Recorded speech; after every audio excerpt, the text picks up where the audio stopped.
हाँ, मगनी में तेल बोतल का पानी मिल रहा है, दौड़ मार है लोगों। हालेलुया। मगर जो परमेश्वर उसको छुटकारा दे सकता है, वो परमेश्वर उसको नहीं चाहिए। उसको तेल के बोतल चाहिए, उसको पानी का बोतल चाहिए। हालेलुया। मगर जिस तेल और बोतल के अंदर जो आशीष है किसका है? परमेश्वर का है। मगर तुम्हें परमेश्वर नहीं चाहिए, मगर तुमको तेल बोतल पानी चाहिए। पास्टर के कहने के अनुसार चलोगे, मगर वचन के अनुसार नहीं चलोगे। हालेलुया। सुनिए वचन क्या कहता है, जब भीड़ परमेश्वर का वचन सुनने के लिए उस पर गिरी पड़ती थी और वह गणेश रथ के झील के किनारे पर खड़ा था। यीशु मसीह जब इस दुनिया में था और यीशु जिस जगह में था वहां पे झील था, और यीशु मसीह झील के किनारे बसे हुए लोगों को परमेश्वर का शुभ संदेश, सुसमाचार सुनाने के लिए और ये वचन का प्रचार करने के लिए वहां पे पहुंचा है।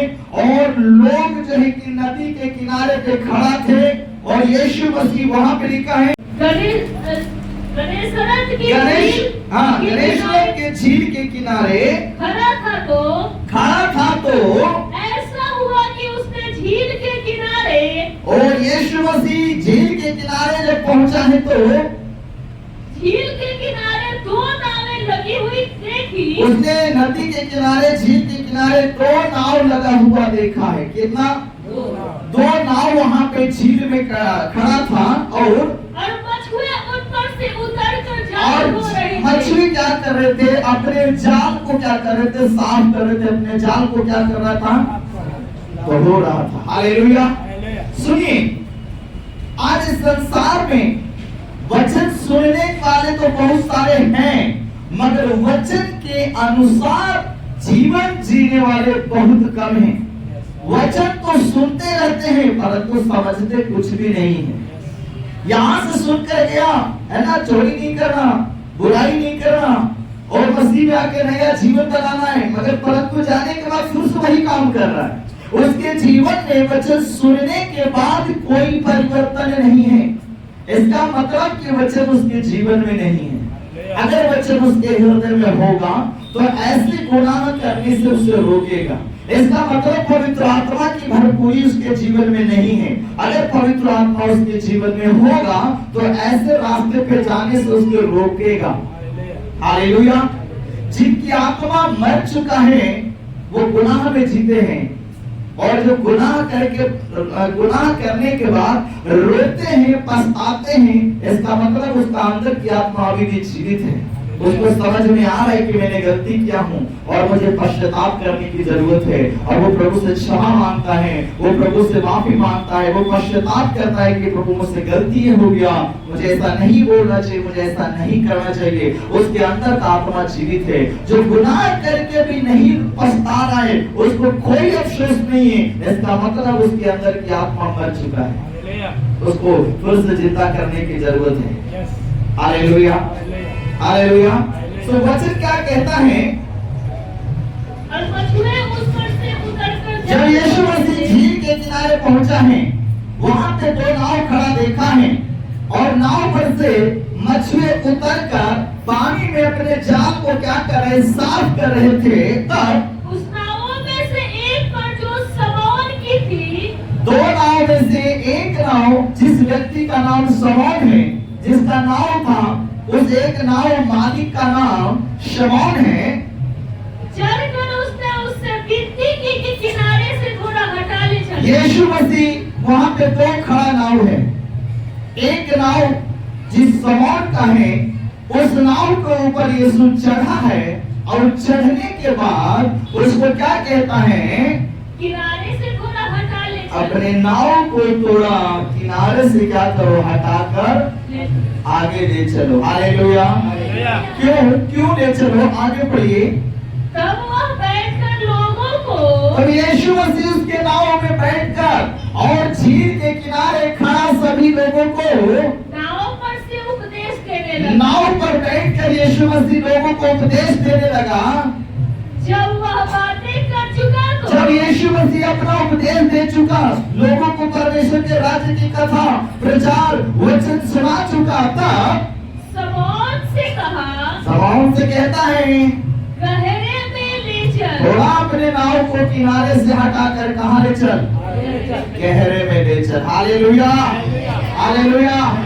आप समझ रहे हैं यीशु मसीह आपके जीवन के नाव में तो आ चुका है, मगर वो आपको कहता है मेरे बेटे मेरे बेटी थोड़ा यहाँ किनारे से आगे गहराई में चलो। मगर हम एक कि बस हालेलुया और 5 मिनट के प्रार्थना में लगे हैं, कुछ छोटा मोटा धर्म का काम करके, किसी को छोटा मोटा भलाई का काम करके हम उसमें सोच रहे ना हमने बहुत बड़ा तीर मार दिया है। सुनिए परमेश्वर का वचन क्या कहता है, परमेश्वर का संदेश कहता है यीशु वहां पे 2 नाव खड़ा था, एक नाव बैठा है जो समौन का है, और उस नाव में बैठने के बाद लोगों को जो उपदेश देना है, उपदेश देने के बाद यीशु कहता अपने नाव को थोड़ा किनारे से क्या कर।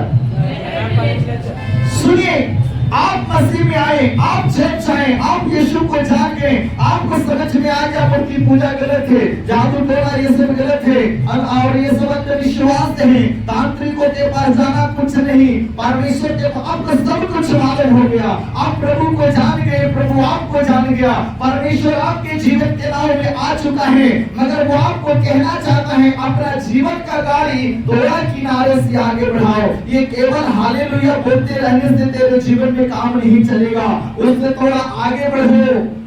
अगर आपका बेटा बेटी जिंदगी भर, और जब वो 1 साल का था पापा बोल रहे हैं, 2 साल का पापा बोल रहे हैं, मम्मी बोल रहे हैं, 3 साल का पापा मम्मी दादा दादी कर रहे, और 10 साल होने के बाद भी इतना ही शब्द बोल रहा है, क्या आप प्रसन्न हो जाएंगे?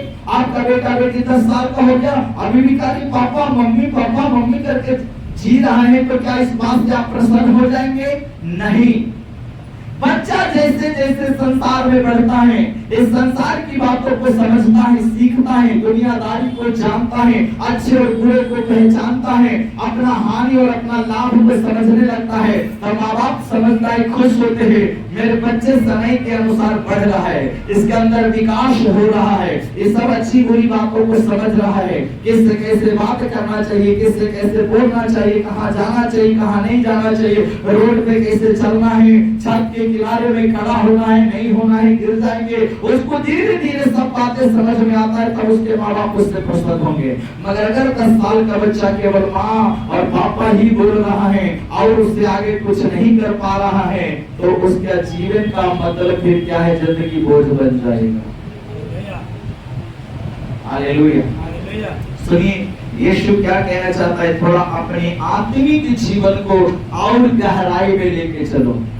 वचन को पढ़ो मत, पढ़ने से ज्यादा उसकी गहराई में जाओ, डुबकी लगाओ। हालेलुया। आप नदी में के लोग को नहाते देखते हैं, जिनको तैरना नहीं आता वो नदी के किनारे अपना छपड़ कर लेते, 2-4 लोटा डाल के चले जाते हैं, मगर नदी का असली मजा तो वही लेता है जिसको तैरना आता है। हालेलुया। वो गहराई में जाता है, डुबकी लगाता है, मजे मारता है और फिर किनारे अपना चले जाता है। हालेलुया। आत्मिक जीवन का मजा तब आएगा जब तुम इस बाइबल की गहराई में जाओगे, जब इस वचन को पढ़ोगे, जब इस वचन को अपने गले का हार बना लोगे, जब इस वचन को तुम अपने हृदय में बसा लोगे, जब इस वचन को अच्छे रीति से समझना आ जाएगा, जब तुम इस बाइबल को पढ़ोगे और इसकी गहराई में जाओगे। बाइबल एक समुद्र है और समुद्र को कोई था नहीं सकता, पर समुद्र में जाके मजा मस्ती जरूर करता है। Hallelujah, hallelujah. आप पूरे समुद्र को तैर कर पार नहीं कर सकते, मगर आप उसमें अच्छा से नहा तो सकते हैं, अच्छा से मस्ती तो कर सकते हैं, समुद्र की बातों को समझ तो सकते हैं। बाइबल एक समुद्र है, इसके अंदर गोता लगा। बाइबल समुद्र है और उसके अंदर क्या करना? गोता लगाना। समुद्र में लोग गोता लगाकर हीरे खोजते हैं, सोने खोजते हैं। जहाँ समुद्र है ना, वहाँ जहाँ नदी के समुद्र के किनारे में लोग खड़ा रहते हैं, मालूम इसलिए जब समुद्र का हल्फा आता है तो लोग वहाँ नजरें गड़ा के देखते हैं क्या आया। हमें और आपको कुछ नहीं समझ में आएगा, मगर उन लोग को रोज का काम है, वो कीमती कीमती चीज को देखता है, समुद्र में क्या आया बहकर, और देखता है हीरा है, कछुआ है, क्या है, और उन लोग को समझ में आता है, वो काम की चीजें उठा लेता है। हमारे आपके लिए कूड़ा है, मगर उसको समझ में ये चीज क्या है, सोना है कि हीरा है कि और कुछ कीमती चीज है। हालेलुया। देखिए कई बार लोग समुद्र की गहराई में जाके खोज करते हैं और खोज कर दुनिया को बताते हैं कि समुद्र के नीचे ये है, वो है, ऐसा है, वैसा है। कैसे मालूम चला? जब उस समुद्र की गहराई में गया। हालेलुया।